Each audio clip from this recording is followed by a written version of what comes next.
International newspapers are now reporting the unimaginable. The Telegraph says that Vladimir Putin fears another coup as Russia buckles. The Daily Mail describes a jittery Kremlin fearing a coup from within. The Daily Express frames a leader paranoid about a dramatic coup. One international newspaper after another from all regions of the world are saying all in the same, that Vladimir Putin is very scared that there might be a coup. And that fear, it's probably very well placed, because Vladimir Putin has done everything possible to destroy Russia. He's not only ruined the Russian economy and killed or injured over 1,100,000 Russian soldiers, he is also now losing the war in Ukraine. All of this is because of Vladimir Putin's terrible leadership of Russia. So today, Vladimir Putin is probably having very sleepless nights, because Vladimir Putin knows better than anyone that the end of the Putin regime may be sooner than we believe. My name is Jason Smart. I'm a special correspondent for the Kyiv Post and a national security advisor. So when we look at the situation in Russia, it's fascinating. As you know, I wrote my master's and my PhD dissertations about the Putin regime, specifically how the Kremlin operates. And when you look at the Kremlin and how it operates, you notice a few things. One is that it's very top-down. The guy on the top makes all the decisions for the country. But that guy at the top, Putin, he's made a lot of very bad decisions. And today it seems he's getting more and more pressure. People in the elites understand that this war in Ukraine is not helping Russia at all. It's making their lives much more difficult. Now with the new sanctions and worsening economic situation, it's starting to affect them. So Putin recently has become more and more of a hawk. He has said routinely that the war is necessary, that he would not back down, that Russia's goals have not changed. But if you're in the elites and you realize that this war is hurting you, it's stealing your money, why would you want it to continue? Why would you want this man who's just obsessed with this war to continue fighting? The realistic reason is probably twofold. First, Vladimir Putin himself believes that he does have to fight this war, because internally, to admit defeat would destroy him. He believes that that might cause his downfall. But there's probably something else as well. He needs to keep the military busy. If they were to come back to Russia and there was peace, what would happen then? What prevents all these armed and unhappy men from trying to seize power? But it's because of this fear today that we see the Kremlin trying to find scapegoats, someone to blame for why there's instability. Of course, they blame the democratic Russian opposition, people like Mikhail Khodorkovsky, and because of his anti-war committee, which he co-founded with Garry Kasparov. Now, both those men, whom I know well and I've known for many, many years, are friends. But the fact is, they're not about to seize power. It's sort of outlandish. Just logically, think of the logistics. To be able to seize power, you must be close to it. You must be near it. They're not near it. Neither one of those men has been in Russia in many years. But there's a real reason that they're trying to distract the population. It's so that we don't look for who the real enemy is, those who really might seize power. And who that is? Well, it's somebody inside the Kremlin. Vladimir Putin knows that the history of Russia teaches us that those who seize power are usually those close to the leader, those who the leader called brother. And that's why today that the state uses these labels, such as calling this anti-war committee undesirable or criminalizing membership in it. It doesn't change the fact.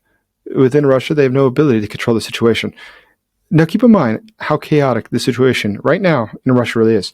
They have to have Panzer air defense in the middle of the city in order to protect the core of the government. We've seen increasingly they are using pickup trucks with machine guns to shoot down Ukrainian drones, even outside the Kremlin. But consider this. Is it really about shooting down Ukrainian drones? Or is it because they fear a coup from within? They fear that somebody could try to seize power.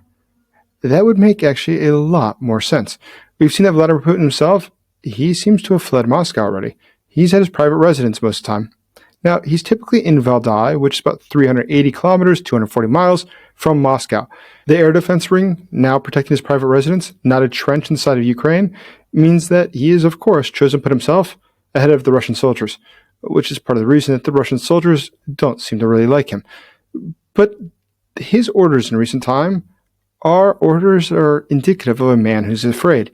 Look at Rosgvardia. Rosgvardia, the Russian National Guard, it's been getting more and more heavy artillery, more and more weapons to use against the Russian population. The fact that they have tanks is sort of incredible. Those tanks are only there for crowd control. They are not to fight in the war in Ukraine. So if today the Kremlin is reliant on things like its National Guard to patrol the population of Russia, to use machine guns outside the Kremlin, to keep its leader outside of Moscow, it probably shows you how weak the situation is. But the situation in Russia is quite worrisome for the Kremlin. The Moscow Stock Exchange fell below 2,500 points just the other day. This is a result of the fact that the markets realize that Putin does not want to enter the war, that this war is likely to continue, and this war is destroying Russia. 1 month ago, Russia had a budget and it had a deficit, and that deficit was about $71 billion. But today, according to President Zelensky, it has reached $100 billion. For Russia, that is an incredible sum of money, and it's money that they can't really get more of. Russia's printing money at this point, and its currency will lose value. It has no way to back its currency. It doesn't have access to international currencies, and the chief things that it sells, like oil and gas, well, it's selling them at a heavy discount. More and more countries, including India and China, are starting to say that they don't want to buy Russian oil. They're buying at least less of it, even if they've not totally been weaned off. And that already is very good. As you know, about 40 to 45% of their Russian national budget comes from oil and gas. Without those things, Russia has no ability to stabilize its budget. But today, it can't stabilize its budget. Lukoil oil, its shares have dropped to about $59.40 per share. That's a dramatic decline. But there's something else. Those companies are expecting things to get worse.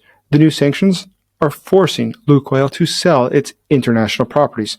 As it's starting to sell off everything that it has, it means that Russia is going to have less ability to do business abroad, and less business abroad means there's less hard currency.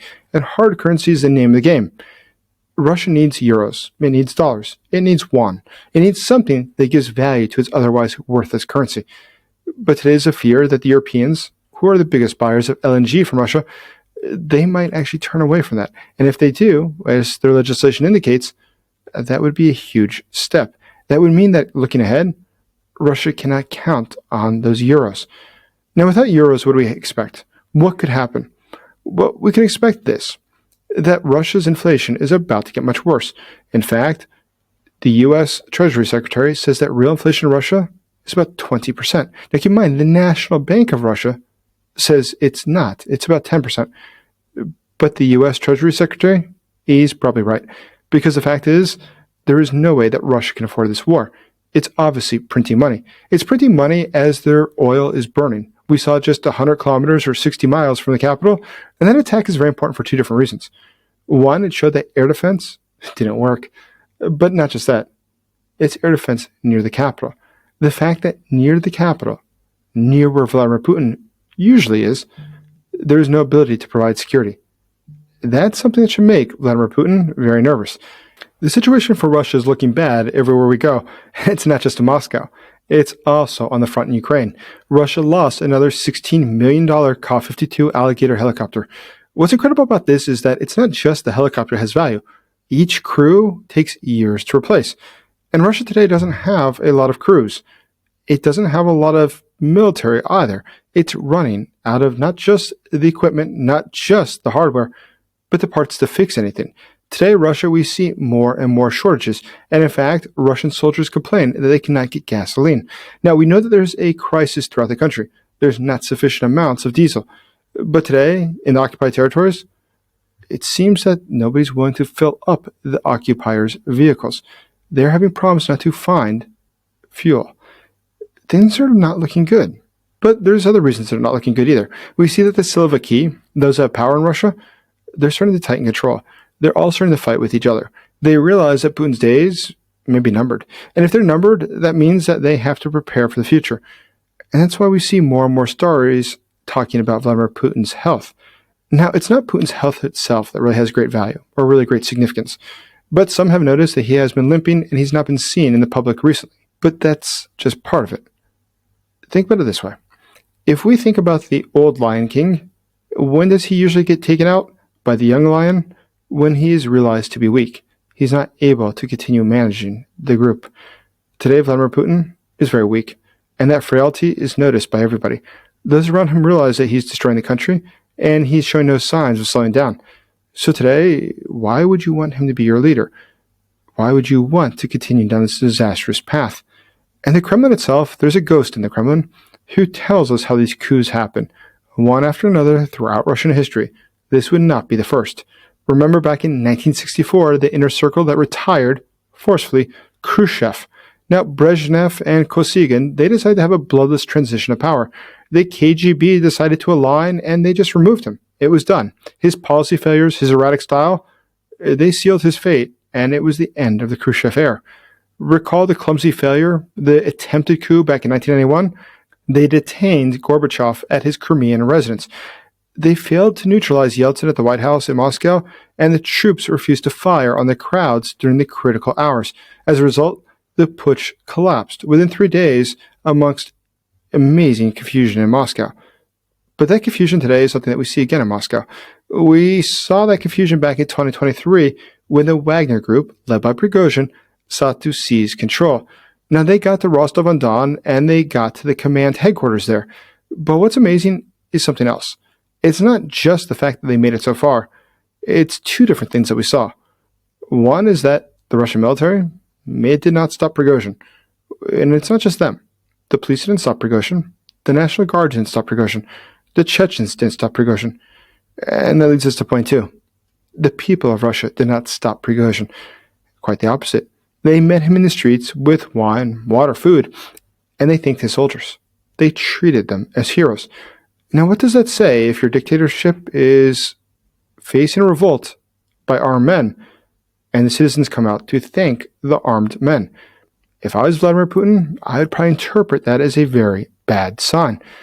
But today we see the sharpening of knives. More and more there are signs that this usurping of power could be at hand. Vladimir Putin understands that his economy is collapsing, and it will get much worse very soon. They're increasing the taxes on everything possible. Today, cars have a 33% tax. iPhones, 27% tax. One thing after another, we look at the taxes, and they're becoming out of control. Where are these taxes coming from? For what? It's because they have no other way to finance this war. They have no other way to keep the economy going. But people can't survive. Inflation's too high, hence why about half of Russians are looking for a second job. But it's not just that. We see that of that half, more than 90% say they struggle to find a second job. Everything in Russia is more expensive. Whether it's meat, fish, coffee, prices have doubled. Families in Russia are saying that they cannot afford basic foodstuffs anymore.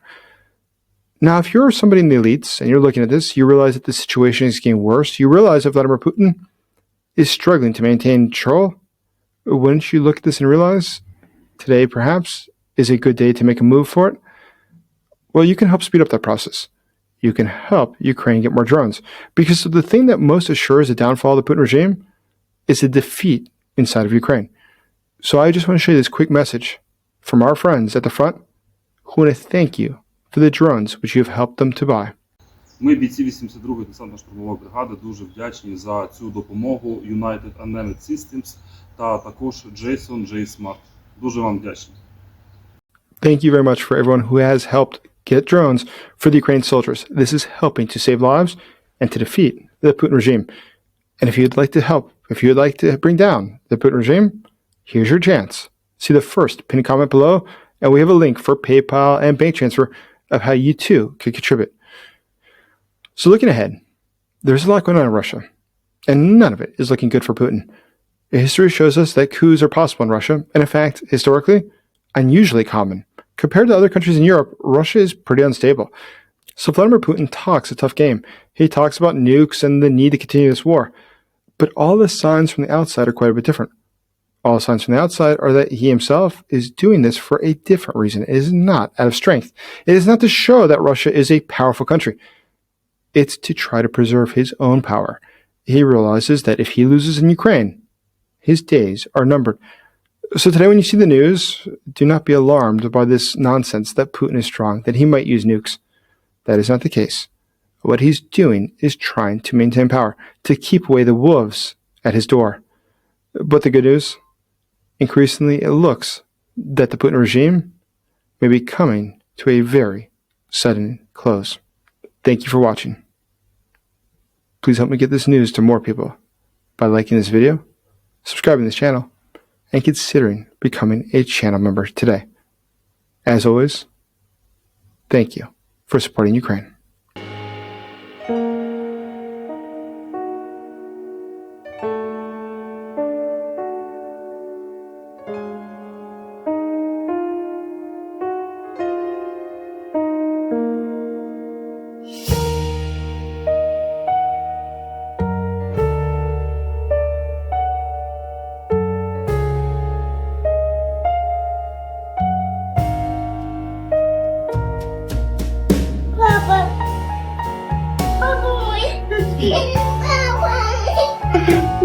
Квіточка. Папа приїхав, так? Хай.